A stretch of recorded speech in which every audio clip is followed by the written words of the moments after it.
থেকে উঠে একটু ছাদে এলাম। সন্ধ্যায় 6টা বাজতে যাচ্ছে। আমাদের এখানে এখনও যথেষ্ট আলো আছে। নেমে যাবো এখনই, কালকে যাব বাড়ি, তার জন্য একটু প্যাকিং করবো। প্রয়াগ এখন একটু সাইকেল চালাচ্ছে, বাড়িতে কেউ জানে না, মানে যাবো জানে, কবে যাব জানে না। আর আমি খুব বাজি, আমি কোনোদিনও বলি না আমি কবে যাব। তো আজকে মানে দিনের বেলা রান্না হয়েছিল আমাদের লাউ চিংড়ি, চিংড়ি মাছের মালাইকারি, আমিই করেছিলাম।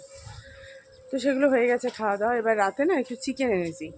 চিকেনটা আনার কারণ হচ্ছে কালকে ট্রেনে আমি নিয়ে যাব রুটি আর চিকেন কষা। এবার না আমাদের ট্রেন হচ্ছে দুপুর 3টের সময়, তিস্তা তোরসা। এবার না মানে সকালবেলা উঠে রান্নাটা খুব চাপ হয়ে যায়, যেহেতু আমি ঘুম থেকে উঠি এখন প্রায় 9:30 এরকম সময়।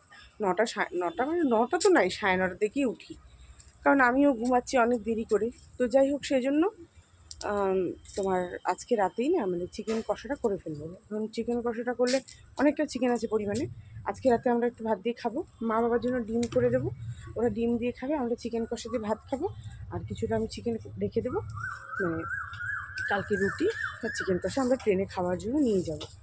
আর মাছ নিয়ে এসেছিলাম আজকে বাজারের দিকে সকালে একটু গিয়ে, ট্যাংরা মাছ, ওই মাছের একটুখানি তরকারি করবো সকালবেলায়, আর উচ্ছে আলু ভাজা করবো। সব আজকে রাতেই না রেডি করে রাখবো, তাহলে কী হবে সকালবেলা ঝপাঝপ করে আমি রান্না করে ফেলতে পারবো উঠে। এখনও প্যাকিং হয়নি, গিয়ে প্যাকিং করব, চাটা খাই। তো সব কিছু ধরো এগুলো যদি করে ফেলতে পারি না টাইম টু টাইম, তাহলে সকালবেলা আমাকে টাইম হাতে বাঁচবে। আর কারণ আমাকে বাড়ির থেকে 1টার মধ্যে বেরিয়ে যেতেই হবে, যেভাবেই হোক। 1টার মধ্যে না বেরোলে চাপ, রাস্তাঘাট কখন পুরো আসতে চালাও, কেমন কি রাস্তাঘাটে হয় তো বলা যায় না, একটু মুখে মুখে বেরোনোটা খুব অসুবিধা। তো সেই জন্য যাই, এবার নিচে গিয়ে সব করব।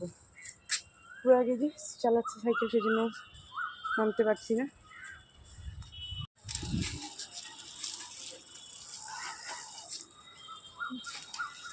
মা বোন একটু গেস করছে, আমি কিছু বলিনি, ওরা গেস করছে।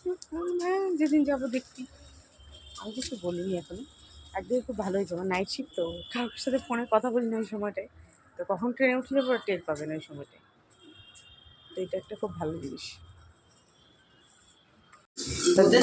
হ্যাঁ, সব কাটাকাটি কমপ্লিট। চিকেনটাকে একদম সব মেখে বসিয়ে দিলাম। এই যে গ্যাসটাকে স্টিম করে বসিয়ে দিয়েছি, যে হালকা করে জ্বলছে, তখন ঢাকা দিয়ে দেবো। কালকের জন্য সমস্ত কিছু কাটাকুটি করে রাখলাম। এখন মাখবো হচ্ছে মুড়ি, সবাই মুড়ি মাখা খাবে। আমার চিকেন কষা আমি এখন এখানে ভাগ করছি, যার জন্য এরকম লাগছে দেখতে। একবার টিফিন বাটি তো প্যাক করে নিচ্ছি, এদিকে ভাতও হয়ে গেছে। প্যাকিং করার চক্করে আমি আর ভিডিওটা কন্টিনিউ করতে পারিনি, মানে এদিকে রান্নাটা বসিয়ে আমি চলে গেছিলাম এদিকে প্যাকিং করতে। প্যাকিং আমার কমপ্লিট হয়ে গেছে, আমি লগ ইনও করে নিলাম, কাজ শুরু করে দিয়েছি। তো যার জন্য সব কিছু মিলিয়ে ঝুলিয়ে আর কি করাটা সম্ভব হয়ে ওঠেনি। তো এই যা, তো এই যে এখন খাবারটা প্যাক করে মোটামুটি শেষ, তারপর কাজে গিয়ে বসবো ভালো করে। তো ওই যে সকালে উঠে চা খেয়ে নিয়ে আমি রান্না বসিয়ে দিয়েছিলাম। এদিকে উচ্ছে কুমড়ো ভাজা হচ্ছে, এদিকে মাছ হচ্ছে, আর ভাত হয়ে গেছে। আর এই যে ব্রেকফাস্টের জন্য খাবো আমি মিউসলি, সেটাই দুধে ভেজানো আছে। আমার রান্না হয়ে গেছে, মাছ আর এই উচ্ছে কুমড়ো ভাজা। এই বেরোলাম আমরা, এই যে ব্যাগ, বিশাল গরম বাইরে। খাওয়া দাওয়া কমপ্লিট করে রেডি হয়ে বেরোলাম। তো আমি মোটামুটি টার্গেট রাখি বাড়ি থেকে 1টার সময় বেরিয়ে যাওয়ার।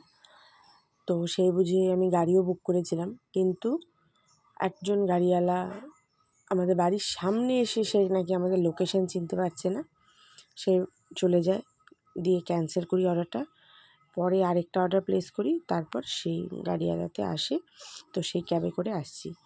আমরা এখন পার করছি কলকাতার মিন্ট, যেটা মাঝেরহাটে আছে, নিউ আলিপুর মাঝেরহাট। আর দেখতে পাচ্ছ কীরকম জ্যাম, প্রচণ্ড জ্যাম, জানি না কেন এত জ্যাম পড়ছে কদিন ধরে। তো আমাদের ড্রাইভার দাদা না এই মা ফ্লাইওভারটা ধরলো, এটা আশা করি তোমরা চিনতে পারছো। এটা সল্টলেক জায়গা, সল্টলেক যাওয়ার রাস্তা সেটা। কয়েকদিন তো আমি অফিসে প্রচণ্ড গেলাম এই রাস্তা দিয়ে। তো এখান দিয়ে গিয়ে আমরা টার্ন নিয়ে নেব রাইট, লেফট সাইডে, সেখান দিয়ে মানে পার্ক সার্কাস হয়ে আমরা চলে যাব শিয়ালদায়। তো এদিকটা দেখলাম রাস্তাটা অনেকটা ফাঁকা ফাঁকা ছিল, কিন্তু শিয়ালদা ঢোকার মুখে ওখানটা আবার কিছুটা আমরা জ্যাম পেয়েছি। এই দেখো অনেকটা লম্বা জ্যাম ছিল। তো যাই হোক, সব জ্যাম কাটিয়ে নিয়ে অবশেষে আমরা পৌঁছালাম শিয়ালদা। শিয়ালদা পৌঁছেও মহা ঝামেলা, চেঞ্জ নেই। আমার যা বিল হয়েছিল, আমি মানে খুচরো দিচ্ছিলাম 500 টাকা 50 টাকা, মানে ওনার আমাকে যা চেঞ্জ রিটার্ন করার ছিল, মানে উনি আমাকে আরও রিটার্ন করতো 200 টাকা। আমার বিল হয়েছিল 356। তো আমি ওনাকে 550 টাকা দিলাম যাতে ওনার প্রবলেম না হয়, বাট নেই, ওনার কাছে কোনো চেঞ্জ নেই। শেষে অনেকক্ষণ দাঁড়ানোর পর খুচরো করে আমরা টাকাটা নিতে পারলাম। তারপর আমরা যখন ভেতরে ঢুকি তখন বাজে অলরেডি 2:20 বেজে গেছে। আর আমরা গিয়ে দেখলাম আমাদের ট্রেন অলরেডি দাঁড়ানো আছে। তো দেখো, দেখতে পাবে এখনই। আর শিয়ালদা তো সবসময় জানোই ভিড়ভাড়টা কেমন লেগেই থাকে। আর এই শিয়ালদা স্টেশন আমার যা চেনা, মানে আমি একদম হাতের তালুর মতো শিয়ালদা স্টেশনটা চিনে গেছি, কিন্তু আমি হাওড়া কিচ্ছু চিনি না। কারণ হাওড়াতে না, মানে আমি খুব কম যাতায়াত করছি, ভীষণ কম। তো হাওড়া আমি একেবারেই চিনি না। আর শিয়ালদা আমি খুব সুন্দরভাবে চিনি, আমার কোনো সমস্যা হয় না। এই যে আমাদের ট্রেন দাঁড়ানো 13141 তিস্তা তোর্ষা এক্সপ্রেস। তো চলো এবার গিয়ে বসেছিলাম। তারপর খানিকক্ষণের বাদেই ঠিক 3টের সময় আমাদের ট্রেন ছেড়ে দেয়। বাইরে বিভৎস গরম ছিল, ভিতরে ঢোকার পর খুব কষ্ট হচ্ছে। তারপর ধীরে ধীরে ওটা অনেকক্ষণ বাদে ঠান্ডা হয়, পরে তো ভীষণই ঠান্ডা হয়ে গেছিলো। তো এই যে এই নিচের লোয়ার সিটটা পড়েছে আমার, আর আগের পড়েছে মিডিল। তো দুজনের সিট খুব ভালো পড়েছে। তো আমি আমার উপরের সিটটাই মানে মিডিলটাই পড়েছে, কিন্তু আমি কারোর সাথে একটা ক্রস কানেকশান করে নেব, যাতে আমি ওই পাশে শুলে না আমি ওকে রাত্রেবেলা ভালো করে দেখতে পারবো, এটাই আর কিছু না।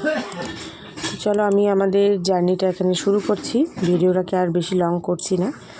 নেক্সট পার্টে আনছি পুরো ট্রেন জার্নির আমাদের ভিডিও। ভালো লাগলে অবশ্যই লাইক করে দিও। দেখা হবে একটা নতুন ভিডিওতে, ততক্ষণের জন্য টাটা সবাইকে।